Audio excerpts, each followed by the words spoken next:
इस वक्त की दोस्तों तमाम बेहद बड़ी खबरें, मुख्य समाचार आप लोगों के लिए लेकर के आए हैं दोस्तों, जहां पर एक एक करके सभी बड़ी खबरें आगे इसी वीडियो में जानेंगे।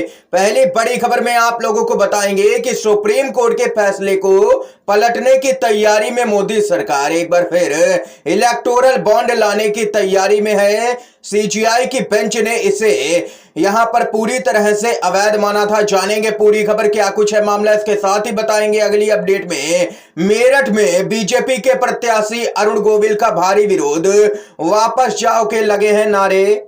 इसके साथ ही बताएंगे हरियाणा के 60 गांव में बीजेपी के घुसने पर प्रतिबंध लगाया गया है। बीजेपी नेताओं का बहिष्कार होना शुरू हो चुका है। इसके साथ ही बताएंगे खबर में ममता बनर्जी ने बीजेपी पर गंभीर आरोप लगा दिया है। क्या कुछ है मामला, इसी प्रकार की तमाम बेहद बड़ी खबरें एक एक करके दोस्तों आगे इसी वीडियो में जानेंगे। खबरों में बढ़ने से पहले अगर आप लोग भी खुले तौर पर यही मानते हैं कि 24 के चुनाव में सत्ता परिवर्तन होने जा रहा है और इंडिया गठबंधन का समर्थन करते हैं तो अभी इस वीडियो को लाइक कीजिएगा और कमेंट बॉक्स में #वी सपोर्ट इंडिया जरूर ही कमेंट कीजिएगा। जो पहले ब्रेकिंग न्यूज आ रही है बताते चले, हरियाणा के 60 से भी ज्यादा गांवों ने अपने इलाकों में बीजेपी नेताओं के प्रवेश पर प्रतिबंध लगा दिया है। यहां तक कि बीजेपी कार्यकर्ताओं को भी वहां पर प्रचार करने की इजाजत नहीं है। सोनीपत, सिरसा, हिसार, रोहतक के लगभग सभी ग्रामीण क्षेत्र 2024 के लिए आधिकारिक तौर पर बीजेपी का बहिष्कार करने की योजना बना रहे हैं। यह किसानों के विरोध, एमएसपी कानून, महिला पहलवानों, अग्निवीर और मुद्रास्फीति के प्रति भाजपा के दृष्टिकोण के खिलाफ में किया गया है। अब उन्हें राहुल गांधी के नेतृत्व वाली कांग्रेस पार्टी से उम्मीदें नजर आ रही हैं। इसके साथ ही एक और बड़ी खबर आ रही है। चुनावी बॉन्ड के जरिए मोदी सरकार ने कई बड़े घोटाले किए हैं और राहुल गांधी तो इसे दुनिया का सबसे बड़ा घोटाला करार दे रहे हैं। चंदा दो धंधा लो, चुनावी बॉन्ड नए अवतार में लाने की तैयारी में मोदी सरकार नजर आ रही है। संवैधानिक बेंच के फैसले को पलटने की तैयारी में केंद्र की मोदी सरकार अगर चुनाव जीत जाती है तो सुप्रीम कोर्ट से इलेक्टोरल बॉन्ड अवैध घोषित होने के बाद चुनावी फंडिंग के तौर तरीकों को लेकर के सरकार के भीतर मंथन शुरू हो गया है। सूत्रों की माने तो सरकार ने इलेक्टोरल बॉन्ड जैसी नई स्कीम लाने की योजना बनाई है, यानी कि ये मोदी सरकार रुकने वाली नहीं है। सुप्रीम कोर्ट का हथौड़ा चला उसके बाद में भी ये लोग यहां पर बेशर्मी ही दिखा रहे हैं। सीजीआई की बेंच ने इलेक्टोरल बॉन्ड को सिर्फ यहां पर अवैध ही घोषित नहीं किया था, यह भी यहां पर बयान जारी किया था कि कंपनियों से चंदा लेना किसी भी हद तक यहां पर ठीक नहीं है। इससे यहां पर कई तरह के सवाल पैदा होते हैं, क्योंकि जो सत्ताधारी दल है उसको ज्यादा चंदा मिलता है और जो विपक्ष में है उसको ना के बराबर ही। और सीधे तौर पर कहा जाए तो सरकार में जो भी पार्टी होती है वो यहां पर सरकारी काम देती है कंपनियों को, उसके बदले में चंदा मिलता है। दोस्तों आप लोगों ने देखा तो है ही कि कैसे दिल्ली शराब घोटाले के आरोपी ने बीजेपी को चंदा दिया और वो यहां पर बच निकला।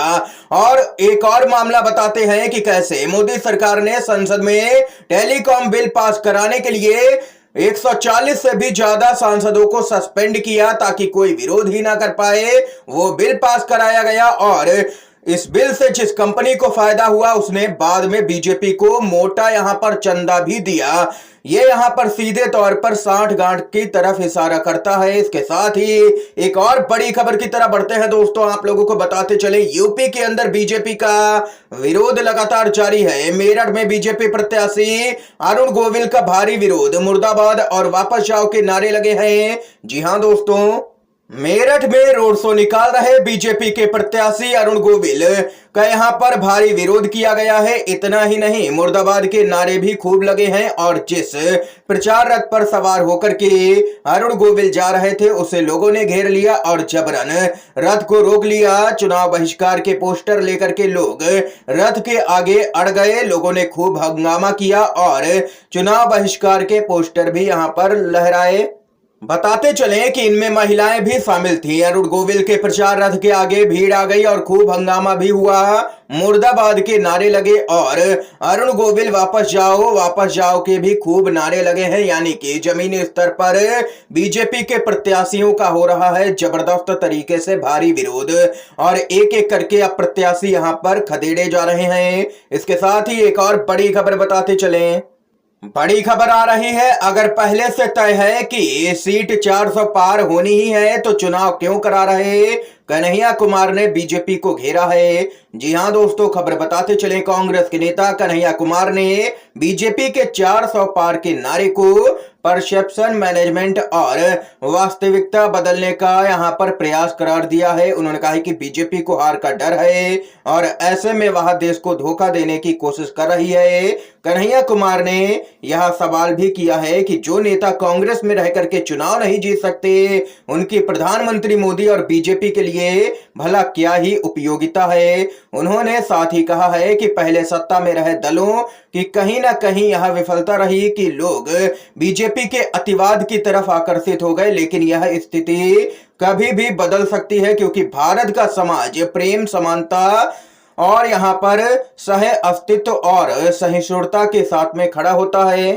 कन्हैया कुमार ने आगे कहा है कि बीजेपी को सत्ता जाने का डर सता रहा है, इसलिए ये पार्टी बौखलाई हुई नजर आ रही है। इसके साथ ही एक और बड़ी खबर आ रही है, बताते चले। कांग्रेस के नेता जयराम रमेश का बेहद ही बड़ा बयान। बोले, कांग्रेस की गारंटी से बौखलाए मोदी, 4 जून के बाद में लंबी छुट्टी पर जाना पड़ेगा, यह जनता की गारंटी है। प्रधानमंत्री मोदी के द्वारा कांग्रेस के घोषणा पत्र को मुस्लिम लीग की छाप बताने पर कांग्रेस के महासचिव जयराम रमेश ने बीजेपी नेता पर जोरदार हमला बोलते हुए कहा है कि वह कांग्रेस की गारंटियों से घबराए हुए हैं और अपनी कुर्सी बचाने की बौखलाहट में बेबुनियाद बातें कर रहे हैं। 4 जून के बाद में उनको लंबी छुट्टी पर जाना पड़ेगा, यही भारत के लोगों की गारंटी है, ये बयान दिया है जयराम रमेश ने। एक और बड़ी खबर आ रही है, ममता बनर्जी ने बीजेपी पर लगाया है बेहद ही गंभीर आरोप। जी हां दोस्तों, पश्चिम बंगाल की सीएम ममता बनर्जी ने पुरुलिया में एक रैली को संबोधित किया। इस दौरान ममता बनर्जी ने बीजेपी और जांच एजेंसियों पर निशाना साधते हुए कहा है कि एनआईए और सीबीआई भाजपा के भाई भाई हैं। ईडी और इनकम टैक्स बीजेपी का फंडिंग बॉक्स है। हमारे पास लक्ष्मी भंडार है, लेकिन उनके पास में ईडी भंडार और सीबीआई भंडार है। ममता बनर्जी ने आरोप लगाया है कि केंद्रीय जांच एजेंसियां टीएमसी नेताओं से या तो बीजेपी में शामिल होने या कार्रवाई का सामना करने के लिए कह रही हैं। उन्होंने आरोप लगाया है कि ईडी, सीबीआई, एनआईए और आईटी विभाग जैसी यहां पर एजेंसियां भाजपा के हथियार के रूप में काम कर रही हैं। इसके साथ ही ममता बनर्जी ने लोगों से किसी भी उकसावे में न आने की अपील करते हुए आरोप लगाया है कि बीजेपी 17 अप्रैल को रामनवमी पर सांप्रदायिक भावनाएं भड़काएगी। उन्होंने कहा है कि रैलियां आयोजित करें, लेकिन बीजेपी के दंगों में शामिल ना हो। 19 अप्रैल को मतदान होगा, बीजेपी हारने जा रही है लोकसभा का चुनाव, ये कहना है ममता बनर्जी का। इस समय की दोस्तों आज की तमाम बेहद बड़ी खबरें, मुख्य समाचार सामने निकल के आए दोस्तों, जो हमने आप लोगों तक पहुंचाए। अगर आप लोगों को ये वीडियो दोस्तों पसंद आया हो तो अभी इस वीडियो को लाइक कीजिएगा, ज्यादा से ज्यादा इन खबरों को, मुख्य समाचारों को शेयर कीजिएगा अपने सभी दोस्तों में, और चैनल पर न है तो दोस्तों चैनल को जरूर ही सब्सक्राइब कीजिएगा। वीडियो देखने के लिए आप सभी दोस्तों का बहुत बहुत धन्यवाद। जय हिंद, जय भारत।